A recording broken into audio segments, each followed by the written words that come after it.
설교단에서 설교로 뵙는 건 참 오래간만입니다. 그렇죠?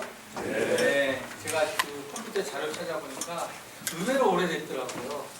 2011년도에 설교를 하고 제가 안 했어요.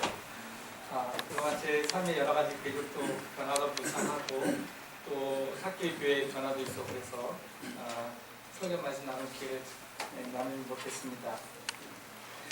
오늘 말씀 진리가 자유케 하리라 말씀이 굉장히 좀 무겁죠?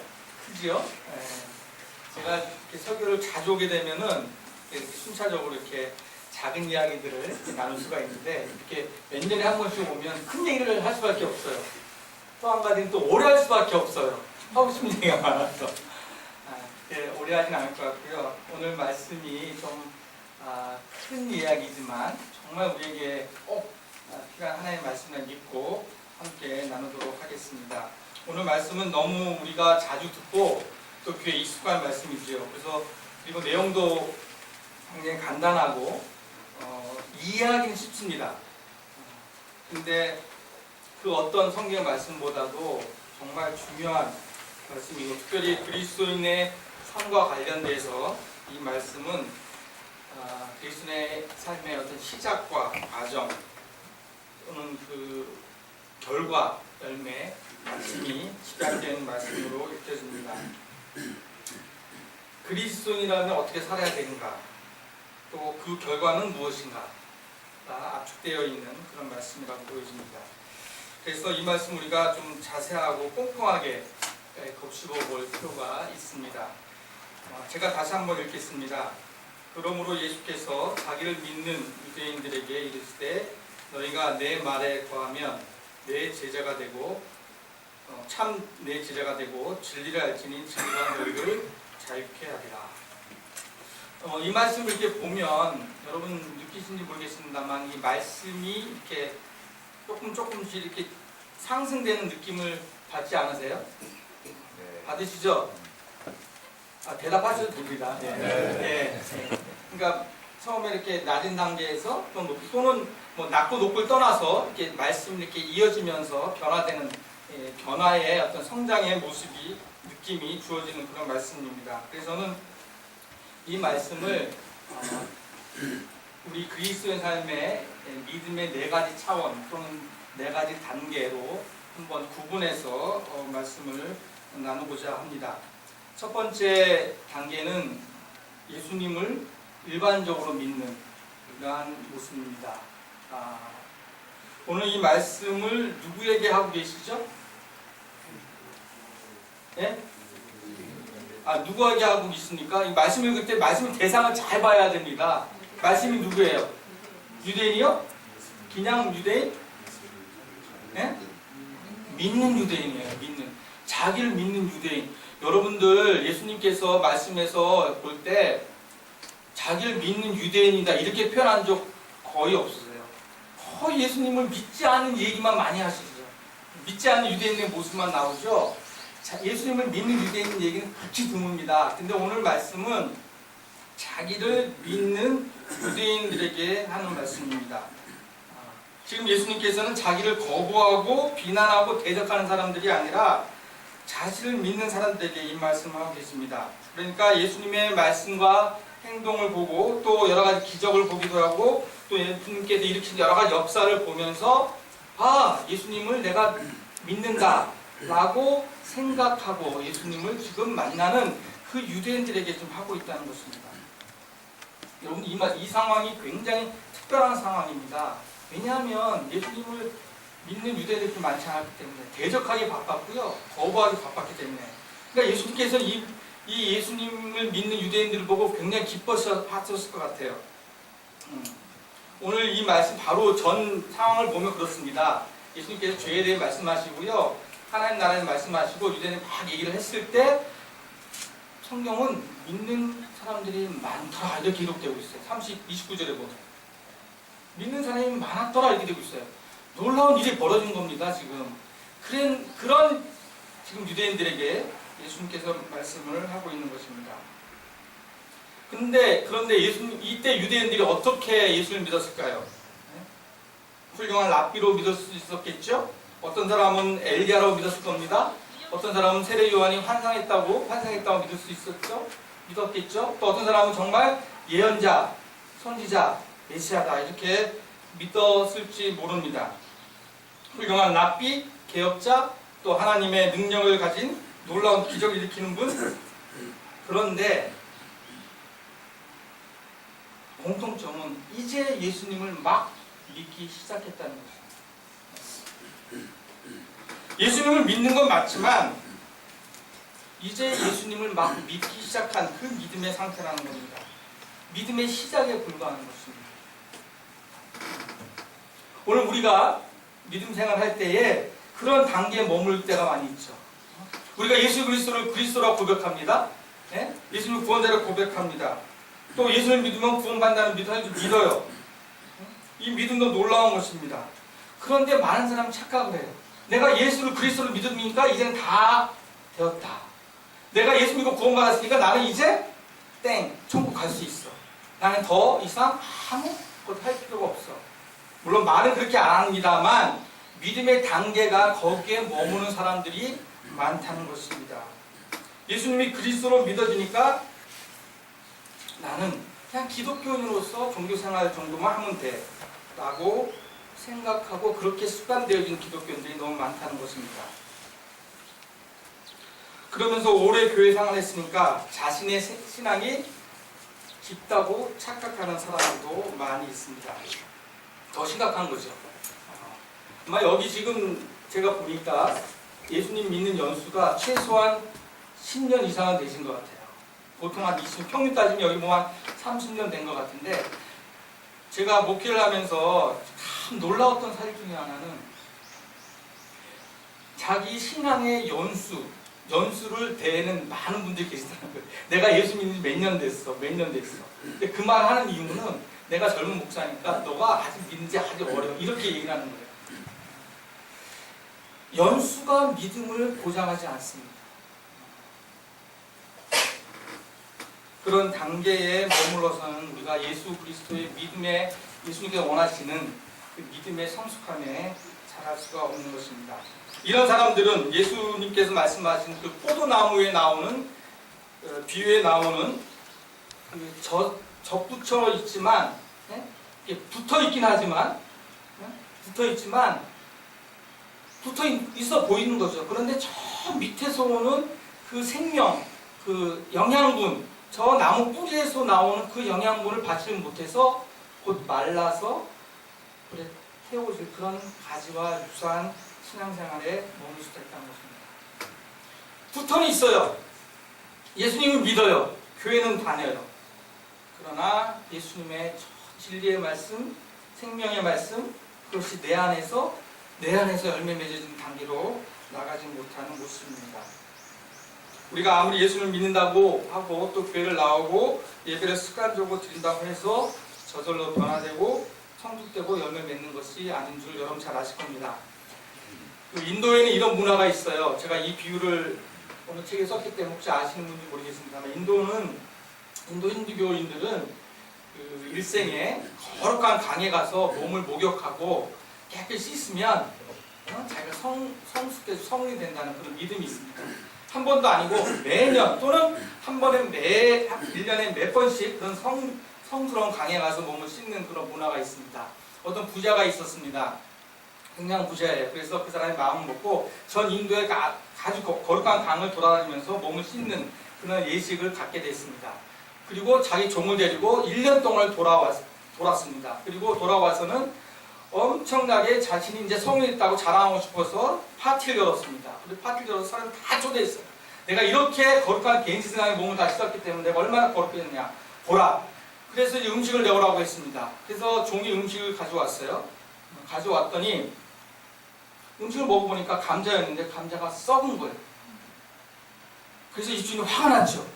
아니 이놈아, 내가 지금 이 중요한 시간에 이 썩은 감 내놓다니. 그랬더니 그 종이 뭐라고 했습니까? 썩었다니요.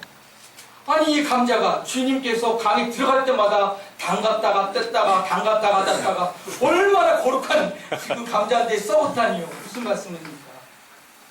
그 말을 듣고 주님이 깨달았다는 거죠. 종교생활이 어떤 종교 문화가 자신을 거룩하게 만들지 못한다는 것입니다.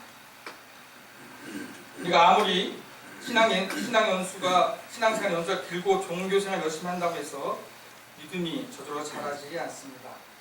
그래서 주님께서는 이제 막 자기를 믿는 유대인들 향해서 두 번째 얘기를 하시는 겁니다. 예수님께서 이렇게 말씀하십니다. 너희가 내 말에 거하면 참 지혜가 된다.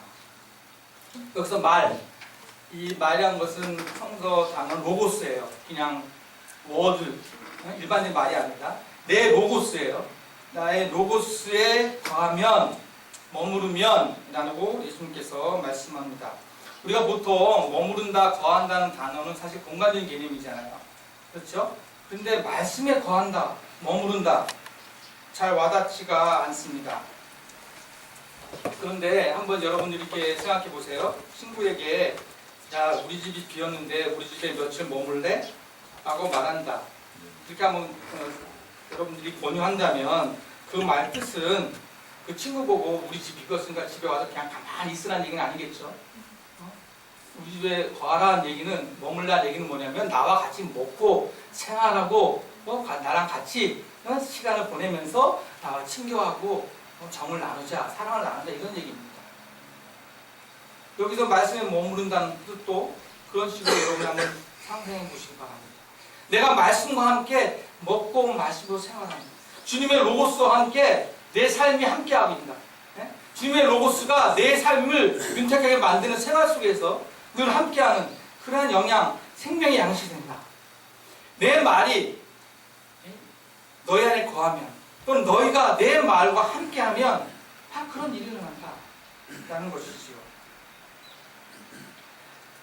근데 여기 놀라운 이 거하다는 단어에는 이런 뜻도 포함되어 있습니다. 원래 헬라어가 여러 가지 중의적인 게 있잖아요. 단순히 거한다는 말도 있습니다만 그 전에 이 메노라는 단어 안에는 참되게 된다는 뜻이 있어요. 참되게 된다는 뜻입니다. 그러니까 너희가 말씀 안에서 참되게 되면 그런 말씀 드립니다. 그러니까 우리가 말씀 듣잖아요. 우리가 어떤 성경 말씀을 읽잖아요. 근데 그 말씀이 들어도 이해로 끝나는 것이 아니라 그 말씀에 준해서 말씀답게 내가 참되게 되면 그게 바로 말씀에 거하는 사는 삶의 모습인 것입니다. 우리가 말씀을 읽지요. 성경 말씀을 읽고 우리가 하나님 말씀을 듣기도 합니다. 그런데 여러분들 예를 들어서 예수님을 믿지 않는 사람들이 하나님 말씀을 읽는 것과 우리가 예수님의 믿는 사람으로서 말씀을 읽는 것과는 정말 다른 거 아니겠어요? 그런데 마치 비기독교인이 성경을 읽는 것과 거의 다르지 않게 만약에 우리가 성경을 읽는다면 참 성경 말씀 참 허접한 거죠. 아마 예수님을 안 믿는 사람도 요새는요, 인문학적으로 또 여러 가지 학문적으로 성서를 우리보다 더 많이 알고 깊이 아는 사람 참 많이 있습니다. 서구의 기독교인이면서 인문학자들, 철학자들 같은 경우에도요, 서양 문명을 이해하기 위해서요, 우리보다 훨씬 더 성경을 잘 알고 있고요, 깊게 생각을 하고 있어요. 그런데 우리는 과연 정말 그들보다 과연 예수 그리스도의 말씀, 하나님의 말씀을 정말 생명 말씀으로 그 말씀에 머무르고 있는지 한번 되돌아가 봐야 됩니다. 하나님의 말씀이 생명의 양식이라고 얘기하는데 우리가 알다시피 성경 말씀 문자로 되어 있잖아요. 근데 어떻게 이게 생명의 말씀이 됩니까? 어떻게 문자로 된 하나님의 말씀이 내 안에 생명의 양식으로 전환될 수가 있는 거죠? 여러분 그런 체험 다 있으시죠? 문제는 이제 오래 반복되지 않아 그렇지 아마 그런 경험은 다 있을 것입니다. 이 말씀이 깨달아지는 그런 순간이 있을 수 있습니다. 어떤 환자가 예를 들어서 병원에 갔다고 칩시다. 병원에 갔어요. 병원에 가서 이제 자기 병의 진단을 받고 처방전을 받습니다. 그 다음 처방전을 받으면 그 다음에 어떻게 해야 되죠? 약국에 가죠. 그래서 약을 사죠. 그 다음에 그 산 약을 먹어야 되는 거죠. 그런데 만약에 어떤 환자가, 우리 이나훈 집사님 계신가, 어느 환자가 의사한테 처방을 받고요, 집으로 돌아가요. 그래가지고 처방을 들고 처방을 깔깔깔 읽어요. 야, 비타민 몇 그램, 무슨 몇 그램, 그럼 낫습니까? 안 낫습니까? 안 나요. 성경을 그렇게 읽는 사람들이 많아졌어요. 성경은 우리의 구원의 처방전이죠. 성경을 먹어야 우리가 구원의, 날마다 구원을 읽을 수 있는 힘이 있는 거죠. 그런데 마치 성경을 처방전 읽듯이 집에 돌아가서 처방 일지 읽고 있는 사람들이 있다는 거죠. 맞죠? 옳습니다. 하나님 말씀 맞. 그러고 끝나요. 내용만 파악하는 거죠. 말씀을 먹어야 되는데 이 말씀 먹는 훈련이 안 돼요. 그래서 성경은 재미가 없어요. 하나님께서 주신 그 말씀 먹는 비법은 이겁니다. 내가 성경을 읽을 때에 성령의 도우심을 받아야 된다. 성령이 너를 깨닫게 하지 않으면 죽었다 깨어나 성경 보는 거야. 그렇다면 우리가 성경 어떻게 읽어야 되겠어요? 성경 읽을 때 먼저 성령을 초대해야 돼요. 성경 읽을 때마다 성령님 이 말씀 깨닫게 해주세요. 성경은 공부하라고 남긴 책이 아니고 깨닫기 위해 남긴 책입니다. 성경 공부도 중요합니다만 공부하려 들지 마시고 성령께서 깨달아 주기를 기도하면서 성경을 읽으시기 바랍니다. 그리고 항상 이렇게 기도하세요. 하나님, 이 말씀이 도대체 나에게 지금 읽게 하신 이유가 뭡니까? 이 말씀을 이렇게 하신 이유가 뭡니까? 라는 것을 항상 기도하시면서 읽어야 됩니다. 여러분들 우리나라에 우리 보수교라고 얘기하는 그런 그 교회의 많은 성도들이 80년대, 80년대 특히 8, 90년대 일어난 부흥 중에 하나가 큐티 문화예요. 여러분 큐티 말 들어보셨어요? 예. 그래서 큐티 정말 산업화되어 있죠. 여러분 아는 어떤 교회는 정말 큐티를 자체적으로 책을 수만 권씩 내서 자체적으로 큐티책을 발행하는 그런 교회도 있습니다. 큐티, 콰이어 타임이라 얘기하죠. 그런데 여러분들 조심하셔야 돼요. 성경을 우리가 묵상하지만 그 성경이 내가 마치 다른 어떤 경전이나 다른 종교의 좋은 경전을 이해하듯이 성경을 읽어서는 죽었다 깨어나도 성경은 깨달지 못합니다. 생명의 양식이 되지 못합니다. 물론 깨달을 수 있을지 모르겠어요. 그러나 생명의 양식으로 전환되지 않습니다. 그래서 여러분들이 예수 그리스도의 로고스에 머물려면, 그리고 그 말씀으로 내가 참이 되는 그런 체험을 하려면 이 말씀을 통해서 이 말씀이 생명의 양식으로 전환되는 놀라운 체험들이 계속해서 일어나야 됩니다. 그것이 믿음의 단계, 그러니까 초기 믿음의 단계에서 한 걸음 더 나아가는 아주 중요한 시작입니다. 세 번째 단계로 말씀하신 것이 제자입니다. 그렇게 말씀에 거하면 너희가 제자가 된다. 우리는 제자입니까? 라는 책이 있죠. 우리는 제자입니까? 여러분 예수 그리스도의 제자이십니까? 아멘이 안 나오나요? 네, 믿습니다. 여러분 저와 여러분이 예수 그리스도의 제자인 줄을 믿습니다. 근데 오늘 보면 말씀에 거하면 제자가 되고 해야 됩니다. 그런데 그냥 제자가 아니에요. 성경 말씀 모든 제자가 되어 있어요. 오늘 읽은 말씀. 성경을 잘 읽으셔야 된다 그래요. 그냥 제자예요? 어떤 제자? 네? 참 제자예요. 참 제자. 그러니까 아까 여러분 읽은 성경 말씀은 부사로 참으로 제자가 되고 이렇게 표현했는데 참 제자, 진짜 제자가 된다. 말씀에 거하면 말씀이 먹고 여러분 말씀으로 여러분들이 생명이 생명이 넘치면 그때 비로소 참 제자가 된다 라는 것입니다. 여러분, 제자라는 단어 익숙해 있습니다. 그런데 이 제자라는 단어도요, 원래 뜻은 배우는 사람이라는 뜻이에요. 배우는 사람. 그러니까 우리는 이제 따른다는 의미가 너무 좀 먼저 오잖아요. 그런데 원래 스승과 제자할 때는 따른다는 보다 스승은 가르치는 분이고 제자는 배우는 사람이다, 이런 의미가 있잖아요. 그런데 우리가 이제 예수님이 제자 그러면은 우리가 따라야 된다, 뭐 이런 어떤 의식이 있기 때문에 제자가 그럼 따르는 사람이라고 생각하는데, 원래 뜻은 배우는 사람이에요. 예수님을 잘 배워야 따르죠. 그죠? 잘못 배우면 어떻게 잘 따르겠어요? 근데 너무 따르려고 먼저 해서 문제가 발생하는 경우도 있습니다. 너무 먼저 우리가 믿기 때문에 믿음의 행위를 하려고 문제가 되는 경우도 있죠. 그러나 예수님께서는 말씀에 거하는 것이 먼저 나가게 합니다. 그때 비로소 제자가 될 수 있다. 참 제자가 될 수 있다라는 것입니다. 여러분들, 제자가인지 아닌지 주님께서 이렇게 요한복음 15장 8절에 말씀하고 계십니다. 너희가 열매를 많이 맺으면 내 아버지께서 영광을 받을 것이요 너희는 내 제자가 되리라. 이렇게 얘기합니다. 여러분, 혹시 내가 제자인가 아닌가가 헷갈린 분이 있으면 내 삶에 열매가 있나 없나를 보시면 내가 제자인지 아닌지를 알 수가 있습니다. 이건 주님의 기준이죠. 그러니까 제자라는 신분이 먼저가 아니고요, 열매가 먼저예요.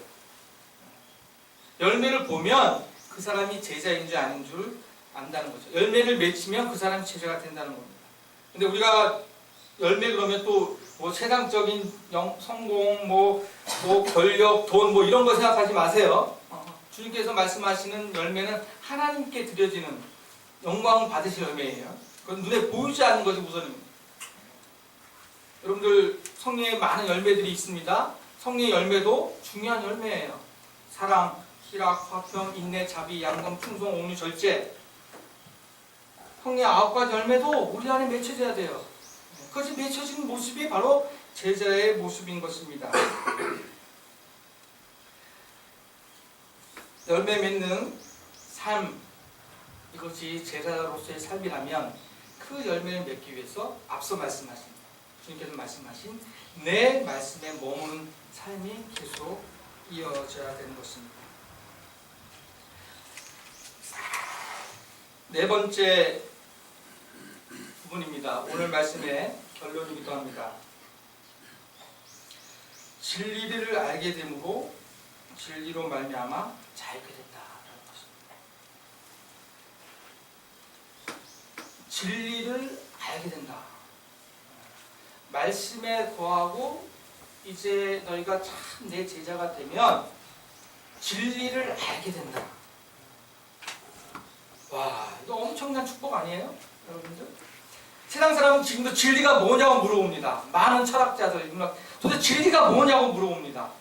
그래서 나름대로 막 엄청난 노력을 통해서 진리를 찾아 헤맵니다. 그런데 예수님께서 단순 명료하게 말씀하셨어요. 내 말에 거하고 내 말에 거하고 너희가 내 제자가 되면 진리를 알게 된다라는 것입니다. 물론 여기서 진리를 안다는 것은 단순히 이해하는 것이 아닌 거 아시겠죠? 진리를 체험하게 되는 것이고요, 진리를 경험하게 되는 것입니다. 그걸 통해서 진리가 참 진리임을 깨닫게 되는 것입니다.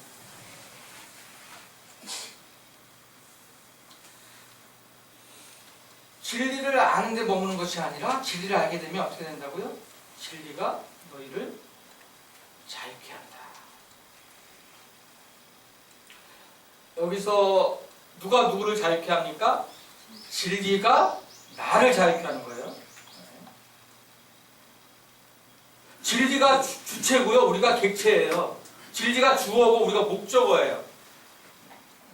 우리가 성경 말씀 읽을 때 내가 성경 말씀 이해하고 성경 말씀 따라서 교훈 따라서 내가 성경 말씀 따라 살면 내가 변화되는 것 있어요. 그 정도도 있어요. 그러나 예수님께서 원하시는 단계는 뭐냐면 내가 성경을 쫓아서 이렇게 잘 따라서 그 교훈대로 잘 따라서 내 삶이 변화되는 것도 중요하지만 그보다 먼저 진리가 나를 자유케 하는 삶으로 들어가기를 원하세요. 진리가 주체가 돼서 내가 진리 안에서 변화되는 거예요. 여러분 잘 아시잖아요. 우리가 얼마나 변화 안 되는 사람인지. 우리가 말씀 묵상하고 깨달아도 변화됩니까? 내가 그리스도가 예수님께서 너희가 서로 사랑하라. 사랑하게 됩니까? 사랑할 힘이 없어요. 주님께서 우리를 사랑하게 할 힘을 주시지 않으면 우리는 사랑할 힘이 없는 거예요. 아까 큐티 얘기했습니다만 많은 성도들이 하루에 말씀 묵상하고 나서 야 내가 오늘 이 말씀에 따라서 이렇게 해야지 다짐을 하죠. 결정을 하죠. 그리고 나중에 살려고 합니다. 사라지는 부분도 있어요. 그러나 그것이 존재까지 변화돼서 그렇게 삶으로 나타나지 않아요. 그 하루 이틀 많이 가면 일주일 가죠. 제가 여러분한테 설교 말씀하면 아 내가 오늘부터 성경 말씀에 거해야지. 이제부터 내가 성경 말씀 잘 읽고 말씀 잘해야지 라고 뭐 먹어봤자 여러분 힘으로 그렇게 안 되게 돼 있어요. 진리가 여러분을 작동시켜야 돼요. 진리가 여러분을 자유케 해야 됩니다. 제가 오늘 제가 부족한 책이지만 예수 공부하는 책을 써서 여러분한테 소개를 하는데 그 책에 제가 잠깐 제 간증 아닌 간증을 좀 적어놓은 부분이 있어요.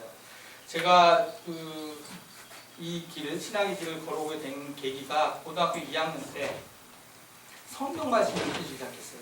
성경 말씀. 그러니까 이 성경 말씀이 꿀보다 더 달기 시작한 거예요. 성경 말씀이 고등학교 2학년 나이부터. 그래서 성경 끌어안고 살았어요. 뽀뽀하고요. 배우자고요. 야, 성경이 꿀성보다 하나님 말씀이 꿀성보다 달달한 것이 이게 비유가 아니구나.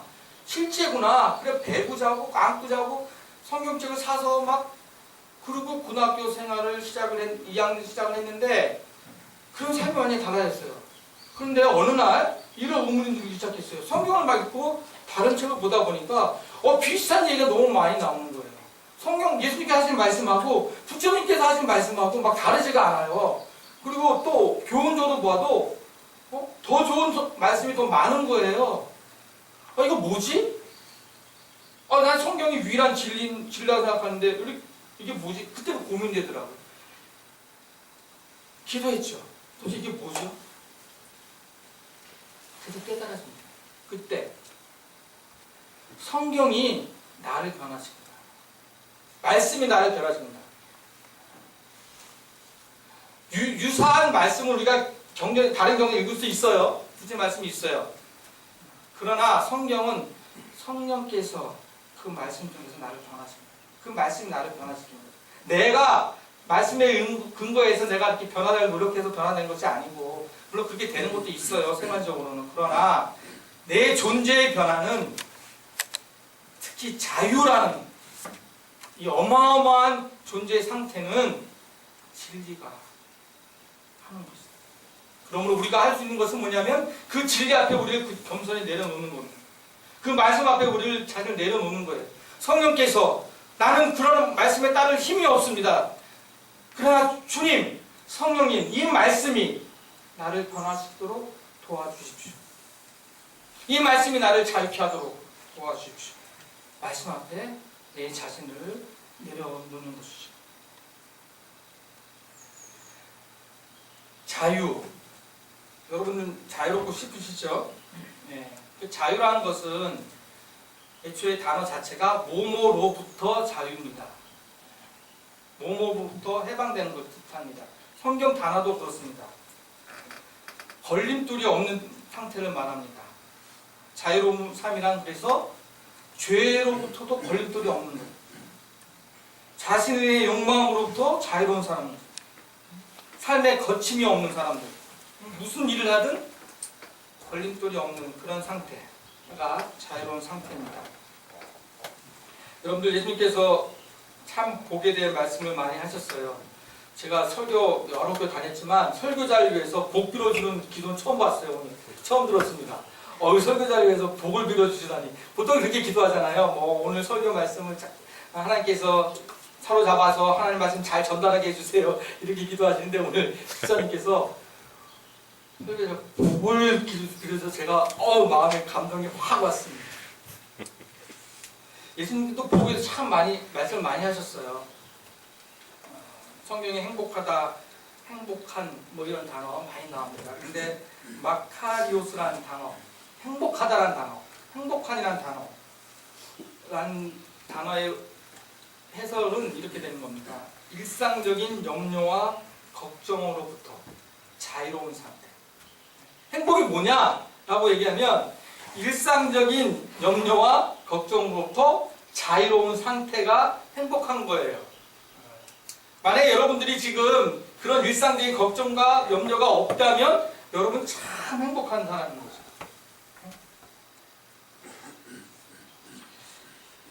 인도에 있을 때 제가 인도 사람들이 가난하지만 참 행복하다 그러잖아요. 그래서 진짜 물어봤어요. 너 진짜 행복하냐고.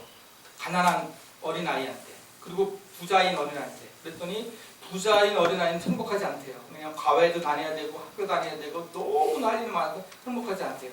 가난한 어린아이는 학교도 안 다녀요. 그러니까 걱정이 없대요. 그래서 자유롭대요. 아니 행복하대요. 그래서 물어봤죠. 너 진짜 행복한데 행복이 뭔데? 그랬더니 걱정이 없는 거 이렇게 하더라고요. 걱정이 없는 거? 와, 걱정이 없구나 얘는. 그래서 내가 너무 신기해서 그럼 불행하지 않아? 거꾸로 물어봤어. 너 진짜 불행하지 않아? 이렇게 물어봤어요. 답이 없더라고요. 그래서 이제 영어로 이제 힌디로 왔다 갔다 하면서 했기 때문에. 그래서 이제 통역한 애한테 야, 얘 왜 답을 안 해? 그랬더니 얘가 그 여자애가 하는 말이 불행이 뭐예요? 불행이라는 컨셉 자체가 없는 거예요. 여러분 이거 굉장한 겁니다. 여러분들이 불행하다 생각하는 이유는 불행하다는 컨셉이 너무 많기 때문에 여러분 불행하다고 자꾸만 느끼는 거예요. 사실은 불행은 행복에 조금 부족함일지는 몰라도 불행 자체는 없는 겁니다. 죽어도 주님을 믿는 사람들. 그런데 예수님께서 진리를 알면 잘 된다 그랬으니까 저는 이렇게 들고 있어요. 진리를 알지는 진리가 너희를 행복하게 되리라. 행복하게 하리라. 그럼 조금 더 실감이 나니까 모든 걱정으로부터, 모든 염려로부터, 모든 구속됨으로부터 네가 지금 매이고 있다고 생각하는 돈, 명예, 욕망, 욕구 그런 것부터 너희가 완전히 자유로운 그러한 행복된 삶을 진리가 하게 될 것이다. 하게 만들 것이다. 저는 이런 삶을 꿈꿉니다. 여러분도 마찬가지시죠? 저는 이 세상에서 가장 행복한 사람이 되고 싶어요. 욕심인가요? 저는 이 세상에 가장 자유로운 사람이 되고 싶어요. 그 사람 너무 자유롭게 보이시나요? 걸림없고 정말 자기가 하는 말과 행동에 있어서 하나님 앞에서 부끄러움이 없고 사탄으로부터 유혹도 안 당하고 그렇다고 정죄감도 없는 그런 자유로 예수 그리스도의 삶이라는 것은 예수 그리스도를 믿는 삶이라는 것은 바로 이 단계에 오는 겁니다. 처음으로 예수 그리스도를 고백하는 것 시작해서 말씀에 거하고 그 다음에 그 말씀에 거함으로써 정말 진리를 알게 되고 그 진리를 알게 됨으로 말미암아서 그 진리가 나를 끊임없이 자유하게 하고 행복하게 하는 그 삶을 나간 것이 바로 그리스도의 삶이고 예수 그리스도가 우리에게 원하시는 삶입니다. 우리 그리스도인들, 기독교인들 그렇게 쪼잔한 사람 존재가 아니에요. 한낱 종교인이 아닙니다. 이 세상 어떤 것으로부터 자유로울 수 있는 존재예요. 우리가 주님께서 주신 이 놀라운 축복이 그 단계, 그 차원에서 우리가 믿음 생활할 때 정말 그리스도를 믿는 참 행복이 우리 안에 넘치라고 믿습니다. 우리 사랑하는 학교 작은 성도 교회 여러분, 정말 저와 여러분이 이 차원에서 그리스도를 믿는 믿음의 생활이 이어지기를 주님께 간절히 기도하면서 정말 이 축복의 길로 나아가기를 주 예수 그리스도 이름으로 축원합니다. 잠깐 침묵하겠습니다.